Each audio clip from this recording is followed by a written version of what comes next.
হ্যাঁ এই সাইডে থাক না, ওখান থেকে দেখা যাবে না। এখানে যে ম্যাজিস্ট্রেট রয়েছে তিনি কিন্তু আইনের ব্যবস্থা সেটা নেবেন।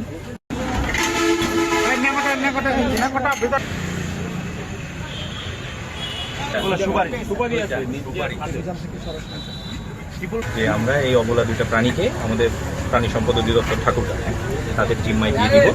তারা আইন অনুযায়ী বিধি অনুযায়ী তারা পরবর্তী প্রয়োজনীয় ব্যবস্থা গ্রহণ করবে। ঠিক আছে।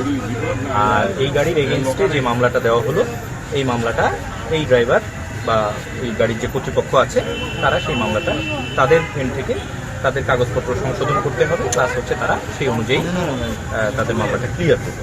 ঠিক আছে। সড়ক পরিবহন আইন 2018 তাদেরকে তাদের ফিটনেস সনদ যেটা সেটা ডেট মেয়াদ উত্তীর্ণ হওয়ার কারণে তাদেরকে 10,000 টাকার একটি মামলা দেওয়া হয়েছে। সড়ক পরিবহন আইনে আমাদের ট্রাফিক বিভাগ কর্তৃক এই মামলাটি দেওয়া হয়েছে। জরিমানামূলক মামলা।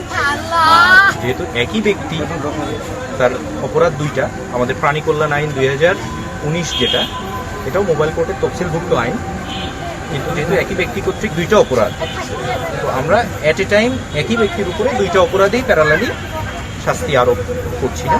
আমরা তার একটা অপরাধকে ফোকাস রেখে সেই অপরাধের এগেনস্টে তাকে সাজা প্রদান করা হয়েছে। অবলা দুইটা প্রাণীকে আমাদের প্রাণী সম্পদ অধিদপ্তরের কর্মকর্তা এখানে রয়েছেন, তার জিম্মায় এটা দিয়ে দেওয়া হবে এবং বিধি অনুযায়ী উনি পরবর্তী ব্যবস্থা গ্রহণ